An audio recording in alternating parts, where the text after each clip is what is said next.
Donc voilà les valeurs que vous nous apportez, des valeurs d'inceste. Seul a le secret. Et aujourd'hui, plus qu'un secret, on a un sujet ô combien difficile. Celui de l'inceste dans l'histoire que vous avez souhaité aborder avec la finesse.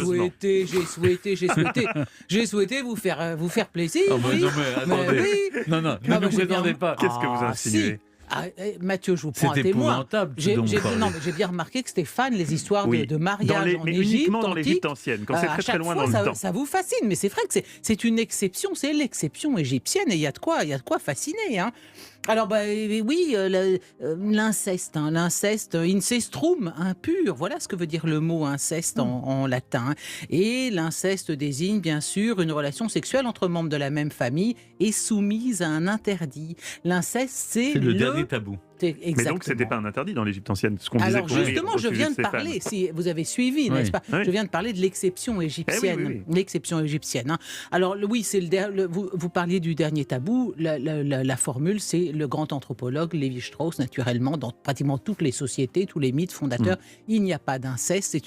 Les sociétés, c'est pour lui, enfin, il élabore ça, le passage de la nature à la culture. Bon, alors moi, je suis dans autre chose. Je démarre de peau d'âne, donc je ne vais pas partir sur Lévi-Strauss. Mais pourquoi cette exception égyptienne? Eh bien parce que les dieux égyptiens eux-mêmes pratiquent l'inceste. Le couple phare du panthéon égyptien, c'est Isis et Osiris. Et Isis et Osiris, ils sont frères et sœurs. Ah bah oui. Donc, et l'union de ces deux dieux symbolise le renouveau et la fertilité. Donc c'est forcément un exemple à suivre, c'est l'exemple divin. Et comme le pharaon lui-même est un dieu, eh ben lui aussi doit épouser sa sœur. Alors évidemment, la personnalité une des plus connues de l'Égypte, naturellement Cléopâtre, issue de la dynastie des Ptolémées, dont le nom complet, je le rappelle au passage, est Cléopâtre VII Philopator, ce qui signifie qui aime son père.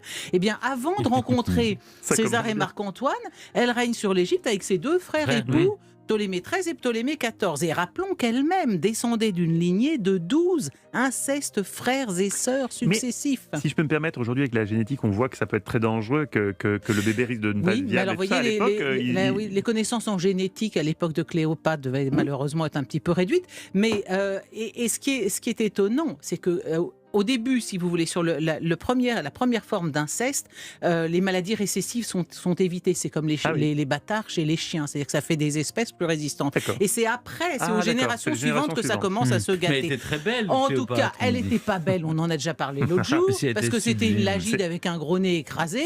Elle avait la faute. C'est un autre problème. C'est une polémique entre nous. Mais en tout cas, c'est ça qui est extraordinaire. C'est de penser que, ayant été le produit de tous ces incestes, elle était une femme aussi brillante, mais sans doute qui devait trimballer un certain nombre de maladies pas tristes. Alors, bon, en tout cas, entre pharaons, les pharaons ne vont pas se contenter de se marier entre frères et sœurs. Ils vont aussi se marier entre père et fils au XIVe siècle. Ah oui, vous savez, entre père et fils entre père et fille. Ah oui, vous savez, le célèbre pharaon monothéiste Akhénaton, et qui était marié à la sublime Néfertiti. Bon, alors on ne sait pas si Néfertiti, elle disparaît tout d'un coup des écrans. Est-ce qu'elle est morte? Est-ce qu'elle a été évincée par sa propre sœur? En tout cas, Akhénaton épouse sa fille Méritaton, qu'elle a eue avec Néfertiti. Elle avait beaucoup de mérite. Donc, si vous voulez, il y a en plus des études récentes qui montrent qu'il aurait une fille non pas avec sa femme Néfertiti, ni avec sa fille Méritaton, mais avec sa propre sœur, qui était une épouse secondaire. Vous imaginez l'ambiance dans les repas de famille chez les Akhénatons entre toutes ces dames. Alors, mais comment ils pouvaient savoir qui était l'enfant de qui finalement? Parce que on ne savait pas, mais enfin, quand même, on avait une petite idée du fait que quand on faisait l'amour à sa fille, si elle se retrouvait enceinte, il y avait quand même des chances pour alors que ce soit pas l'opération du Saint-Esprit. Alors Ramsès II, lui, il a fait encore mieux ou pire de notre point de vue, c'est qu'il a épousé deux de ses filles, Méritamon et Bentamat. Allons-y. Alors le problème, c'est qu'évidemment, bien sûr, toute la société égyptienne se met à imiter les pratiques des pharaons et les chiffres devenaient absolument alarmants parce qu'un quart des mariages en Égypte se concluaient entre frères et sœurs.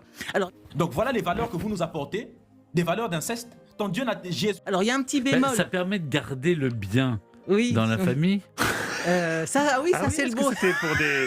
Est-ce que Je vois c'était que c'est pour ce genre le de côté raison patrimonial. On voit Monsieur Patrimoine tout de suite qui se dit génial. Ça évite de morceler la propriété. Oui, mais enfin ça, chez les Mérovingiens, ça se réglait à coup de scramasax, les longs couteaux mérovingiens. On ne veut pas diviser sa propriété, donc on estourbit toute sa famille. C'est une autre façon de procéder. En tout cas, l'empereur Dioclétien, lui, va publier un édit en disant maintenant, ça suffit, en Égypte, c'est terminé, la pratique, on arrête de se marier entre frères et sœurs. Et il était temps d'en finir avec cette tradition aberrante qui était unique au monde et qui avait des conséquences dramatiques. Mais si vous citez la Grèce antique, Zeus épouse sa sœur. Héra, c'est la sœur de Zeus. Le mythe d'Oedipe, qu'est-ce que c'est? C'est Oedipe qui tue son père, il ne sait pas que c'est son père, il tue sa mère Jocaste, il ne sait pas qu'elle est sa mère, il couche avec elle. Quand il le découvre, il se crève les yeux, sa mère se pend. C'est une façon de montrer que l'inceste est une catastrophe pour la société, que c'est pas possible. Mais l'inceste, il a existé. Non, mais n'essayez pas de nous convaincre, nous sommes convaincus. Convaincus. Garizim, la montagne de la bénédiction.